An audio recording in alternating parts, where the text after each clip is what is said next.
Hello, selamat datang di teman curhat kamu bareng aku, Snowflake. Teman berkeluh kesah tanpa resah. Nah, ini salah satu bidang yang umum banget orang tahu tentang psikolog gitu ya. Psikolog or psychology klinis or clinical psychologist. Sorry, lidahnya keceletot. Jadi, clinical psychologist is the psychological specialty that provides continuing and comprehensive mental and behavioral health care for individuals, couples, families, and groups. Consultation to agencies and communities, training, education, and supervision, and research-based practice.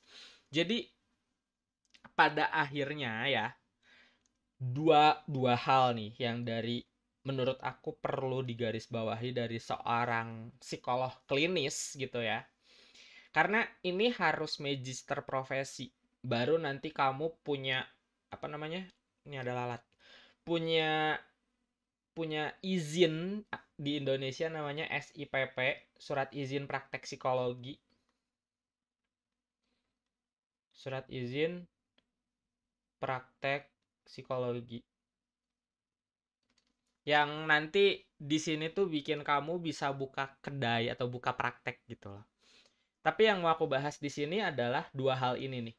Continuing and comprehensive mental and behavioral health care. Oke. Jadi intinya adalah continuing dulu, berlanjut dan menyeluruh. Tentang apa? Perawatan untuk mental dan perilaku. Jadi bukan cuma mental aja ternyata. Karena salah satu tanda orang sehat mental itu dia mampu beradaptasi. Mampu beradaptasi di lingkungannya. Ini salah satu tanda orang yang sehat mental. Nah, ngobrolin beradaptasi ini consist of behavior. Misalnya, kalau misalnya lagi biasanya umumnya pas waktu kapan ya? Waktu SD gitu ya. Waktu SD, terus kita nggak ngerjain PR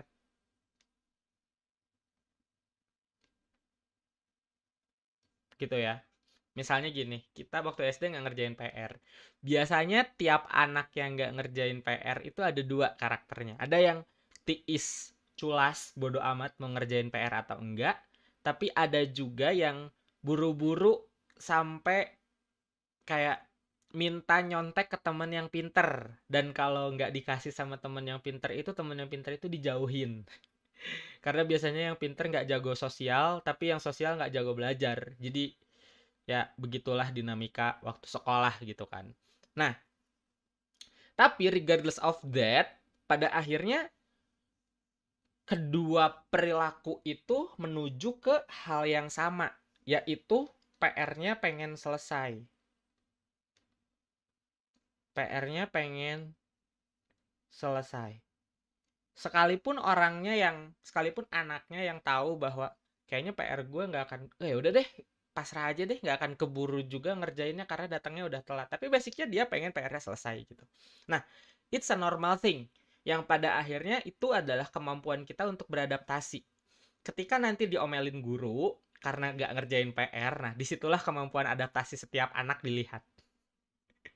Nah, jadi kalau misalnya ngelihat proses adaptasi ini yang pada akhirnya di sini fokusnya ke perilaku, maka clinical psychologist ini menyediakan kayak gimana caranya biar si anak ini bisa ngerjain PR tepat waktu. Karena secara nggak langsung mental dan behavioral health-nya lagi keganggu. Entah dia misalnya di rumahnya ada masalah, entah dia di sekolahnya ada masalah, entah pelajarannya nggak ngerti, entah apa gitu ya, masalah di belakangnya. Tapi pada akhirnya si anak ini bakal keganggu mentalnya ketika dia nggak bisa ngerjain PR. Nah, psikologi sebagai clinical psychologist itu bisa banget buat nyusun rencana gimana caranya biar si anak ini bisa ngerjain PR tepat waktu.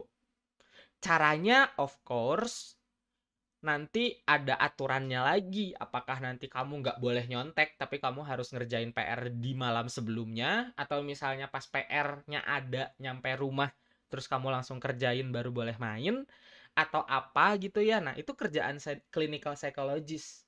Jadi clinical psychologist nggak harus melulu ngebahas orang yang sakit jiwa gitu.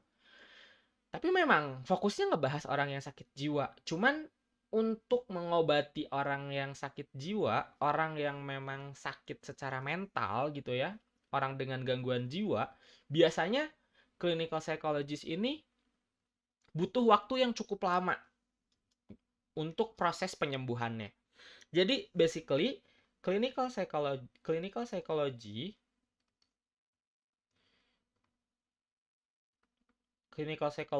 ini fokusnya ke dua hal, continuing and comprehensive di sini. Gitu ya. Or di sini clinical psychology provides, di sini ya kita bahasnya provides, menyediakan jasa untuk continuing and comprehensive buat dua hal juga di sini. Ada mental health care sama behavioral health care, yang nanti tujuan utamanya biar sehat secara mental.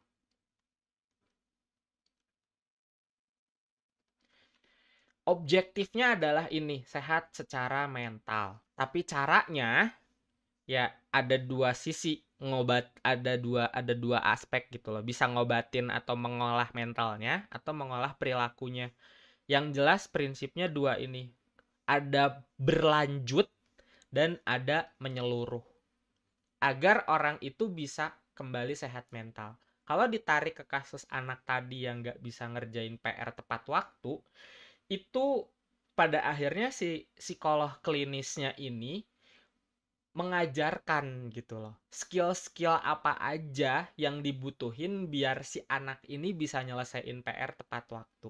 Begitupun orang yang misalnya gangguan bipolar, maka clinical psychologist ini juga bakal ngajarin gimana caranya, or teknik-teknik apa, or apa yang perlu dilakuin orang dengan bipolar ini untuk bisa mengatur moodnya.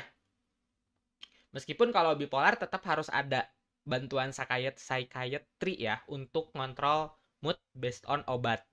Tapi secara psikologis, clinical psychologistnya juga mesti ngerti gimana bantuin orang dengan bipolar ini untuk bisa sehat secara mental. Or seenggaknya tetap bisa beradaptasi di lingkungan kerja, di lingkungan rumah, tanpa benar-benar terganggu, yang bener-bener ngeganggu sampai orang itu nggak bisa beradaptasi dengan baik di lingkungan. Gitu. Jadi itu yang dibahas sebenarnya di clinical psychology. Coba apa yang kamu pelajari dari video ini tulisin di komen, oke? Kita diskusi lebih banyak di sana. Thank you guys for watching. Dan langsung aja subscribe, terus nyalain notifikasinya biar kamu nggak ketinggalan update video selanjutnya.